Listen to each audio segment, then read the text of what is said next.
Hello बच्चों और दोस्तों, कैसे हैं आप लोग। उम्मीद करते हैं कि अच्छे होंगे और आप लोग एग्ज़ाम की तैयारी भी बहुत बढ़िया से कर रहे होंगे, हमें उम्मीद भी है। मन लगा के पढ़ें, एग्ज़ाम नज़दीक है 12 वाले और 10th वाले। फिलहाल अभी हम आपके सामने 10th क्लास की हिस्ट्री ऑब्जेक्टिव लेकर के आए हैं, जो बहुत ही इम्पोर्टेंट है और हम कोशिश करेंगे कि अभी जो हम ऑब्जेक्टिव पढ़ा रहे हैं हिस्ट्री का, ये आपको कंठस्थ रूप से याद हो जाए।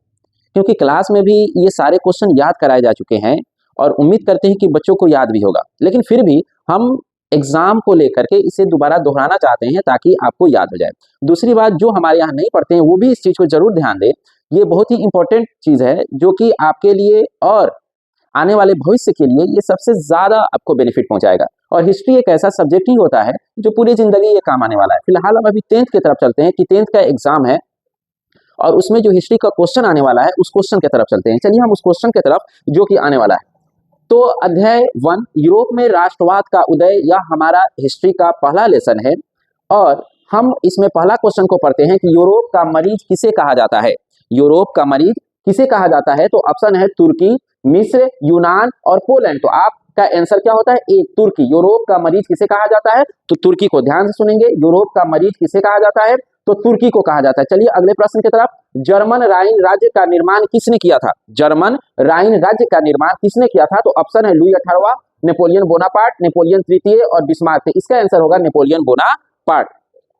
अगले प्रश्न की तरफ, राष्ट्रवाद की अवधारणा का जन्म किस घटना से माना जाता है? राष्ट्रवाद की अवधारणा का जन्म किस घटना से माना जाता है? तो इसका आंसर होगा पूर्ण जागरण। जबकि जबकि यहाँ दिया हुआ है कि धर्म सुधार आंदोलन, पूर्ण जागरण, फ्रांस की क्रांति और गौरवपूर्ण क्रांति, लेकिन इसका आंसर जो होगा वह पूर्ण जागरण होगा इसका आंसर। तीसरे प्रश्न की तरफ चलते हैं। नेपोलियन संहिता किस वर्ष लागू की गई थी? 1804, 1791, 1799, 1805। तो इसका आंसर जो होगा वह 1804 होगा। नेपोलियन संहिता किस वर्ष लागू की गई थी? मतलब नेपोलियन बोनापार्ट के द्वारा जो नियम लगाए गए थे वह कब लागू किए गए थे? तो वह नियम था 1804 में लागू किए गए थे। गैरीबाल्दी पेशे से क्या था? ये तो क्वेश्चन पूछना ही है आपको एग्जाम में 100%। सिपाही, किसान, जमींदार, नाविक। तो इसका आंसर होगा नाविक। मतलब इसका आंसर क्या होगा? नाविक। गैरीबाल्दी पेशे से क्या थे? गैरीबाल्दी पेशे से क्या थे? तो वह नाविक थे। इटली तथा जर्मनी वर्तमान में किस महादेश के अंतर्गत आते हैं? इटली तथा जर्मनी वर्तमान में किस महादेश के अंतर्गत आते हैं? तो इसका आंसर होगा यूरोप। ये यूरोप महादेश के अंतर्गत में आते हैं। कौन कौन? तो इटली और जर्मनी। अगला प्रश्न है, 1829 ईस्वी में एड्रियानोपुल की संधि किस देश के साथ हुई थी? तो इसका आंसर होगा तुर्की। जो संधि का मतलब समझते हैं ना, दो देशों के साथ जो पहले युद्ध हो चुका है या युद्ध होने के कगार पे है, लेकिन दूसरा देश उसे मिल करके चाहता है कि वह युद्ध ना हो, उसे मेल मिलाप कर देना, उसी को हम संधि कहते हैं।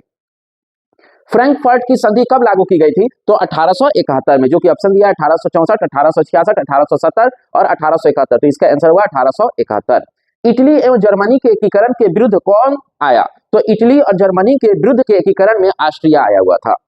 अगले प्रश्न की तरफ, काउंट काबूर को विक्टर एमेनुअल ने किस पद पर नियुक्त किया? पद समझते हैं ना, पद करा कि काउंट काबूर को विक्टर एमेनुअल ने काउंट काबूर को किस पद पर निरूपित किया? तो वह थे प्रधानमंत्री के पद उन्हें दिया गया। फ्रांस में किस शासन वंश की पुनः स्थापना वियना कांग्रेस के द्वारा की गई? तो बुर्बो वंश के द्वारा। यूरोप वासियों के लिए किस देश की संहिता का ज्ञान और विज्ञान की प्रेरणा का स्रोत दिया जाता है? तो इसका आंसर होगा यूनान।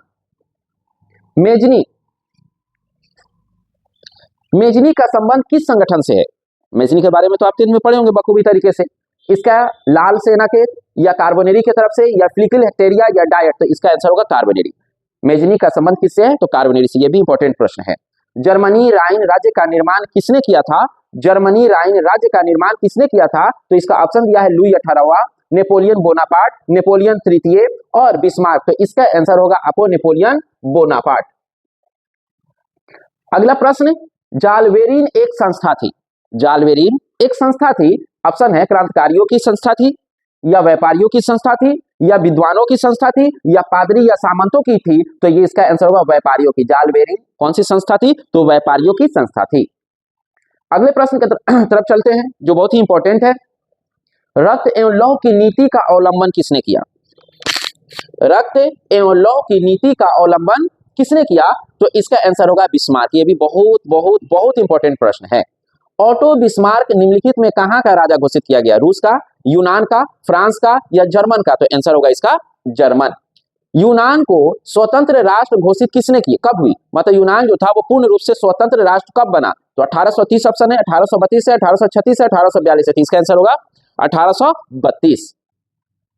फ्रांस की किस संस्था ने लुई 16वें और उसकी रानी को फांसी की सजा दी, तो इसका ऑप्शन दिया है स्टेट्स जनरल ने फांसी की सजा दी, नेशनल असेंबली ने फांसी की सजा दी, कन्वेंशन ने दी या डायरेक्टरी ने दी, तो इसका आंसर होगा कन्वेंशन ने फांसी की सजा सुनाई हुई थी। 1830, थोड़ा सा मक्खी परेशान कर रहा है।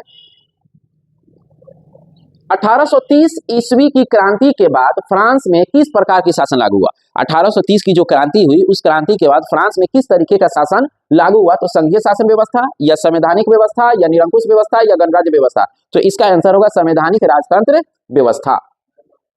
अब करें किस संधि के द्वारा स्वतंत्र यूनान राष्ट्र का उदय हुआ, किस संधि मतलब किस मेल मिलाप के द्वारा स्वतंत्र यूनान राष्ट्रवाद का उदय हुआ, वियना के द्वारा, एड्रिनोपुल के द्वारा, कुस्तुतुनिया के पतन के या संधि के द्वारा या प्राग की संधि के द्वारा, तो ये होगा एड्रिनापुल की संधि के द्वारा।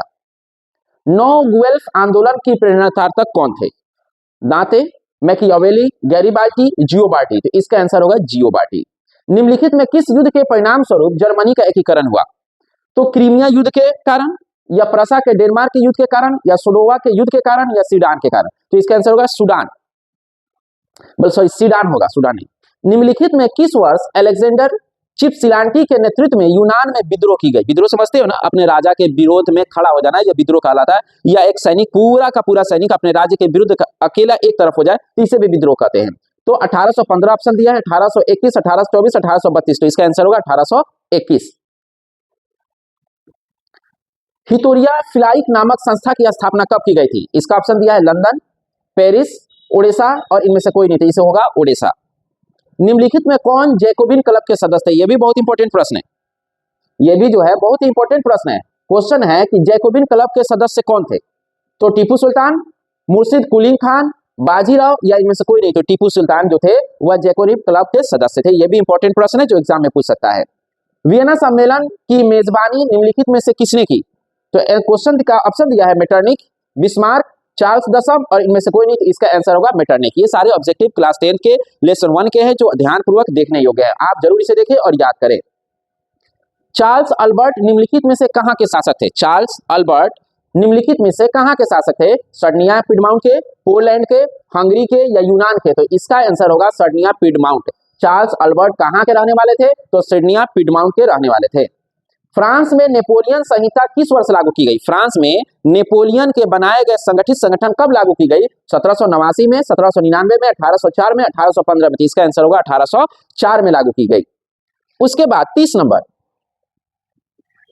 हंगरी की अधिकांश जनता कौन सी भाषा बोलती है, इतावली, मंगयार, फ्रेंच या पैलिश, तो मंगयार बोलती है। नेपोलियन ने जर्मन में किस संघ की स्थापना की, ट्रांसपेडेन संघ, सेसिल्सपाइन संघ, राइन संघ या इनमें से कोई नहीं, तो राइन संघ की स्थापना की। वियना सम्मेलन का आयोजन किस वर्ष हुआ, तो वियना सम्मेलन जो हुआ 1804, 1805, 1815 या 1830, तो इसका आंसर होगा 1815 में वियना सम्मेलन की आयोजन रखा गया था। नेक्स्ट क्वेश्चन की तरफ चलते हैं जो बहुत इंपॉर्टेंट है, किस वर्ष गैरीबाल्डी ने रोम पर आक्रमण करने की योजना बनाई, इसका ऑप्शन दिया हुआ है 1862 ईस्वी, 1870 ईस्वी, 1872 ईस्वी, 1876 ईस्वी, तो इसका आंसर होगा 1862 ईस्वी में गैरीबाल्डी ने रोम पर आक्रमण करने का योजना बनाया। बुर्बो राजवंश की शासन किस देश में हुई, रूस में या इंग्लैंड में या फ्रांस में या अमेरिका में, तो फ्रांस में।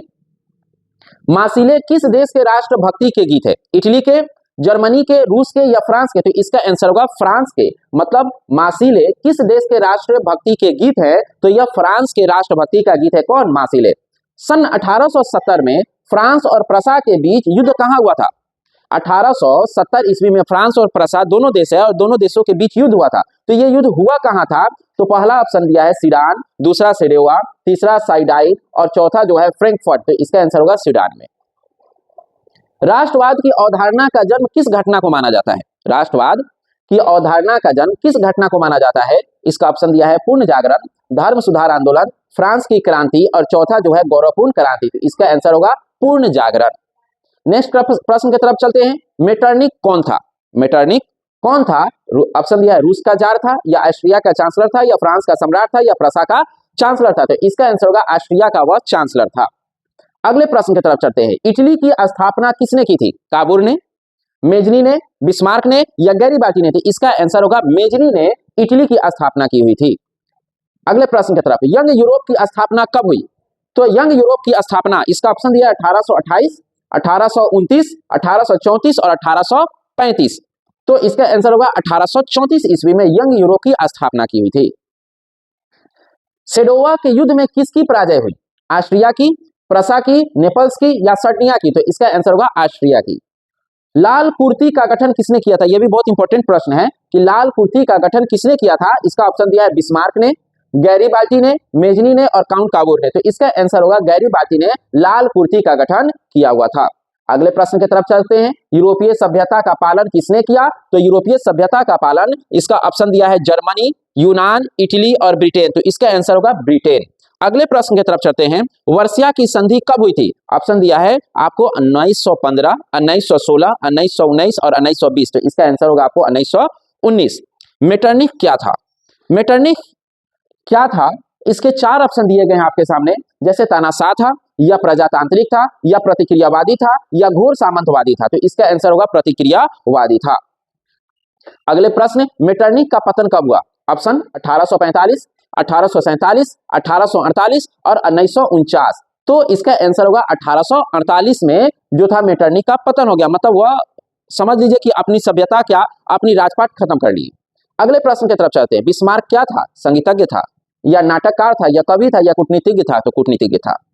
इटली के एकीकरण का तलवार कौन था? बिस्मार्क, कोसुद, गैरीबाल्टी या नेपोलियन? तो गैरीबाल्टी जो था इटली के एकीकरण का तलवार माना जाता था।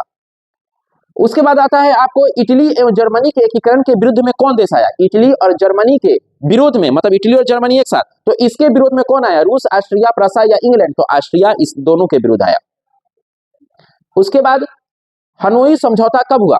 तो हनोई समझौता 1914 में, या 1945 में, या 1946 में, या 1947 में? ये इसका आंसर आप कमेंट में करेंगे कि इसके आंसर कौन से होंगे। अभी हमने 50 ऑब्जेक्टिव पढ़ा है जो कि फर्स्ट लेसन का है, जो बहुत ही इंपॉर्टेंट क्वेश्चन सब है। इसमें कुछ प्रश्न आ सकता है और आप जरूर इसे पढ़े, दोबारा 3 बार 4 बार इस वीडियो को देखें ताकि आपको ये प्रश्न याद हो। और बहुत ठंड है इसलिए हम आज इतना ही प्रश्न को रहने देते हैं। बहुत बहुत धन्यवाद। Best of luck.